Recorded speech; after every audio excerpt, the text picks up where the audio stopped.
はい、今回は効果音の必要性を話していこうと思います。このようにここに紙があります。この紙を広げるとき、現実なら、のような音が出ると思います。でもこれが音もなく開くことはないと思います。これに音があると、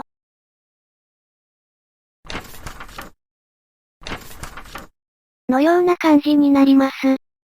これでより現実っぽい動画を作れると思います。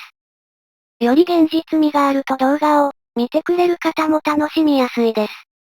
楽しんでもらうために効果音をつけるってわけです。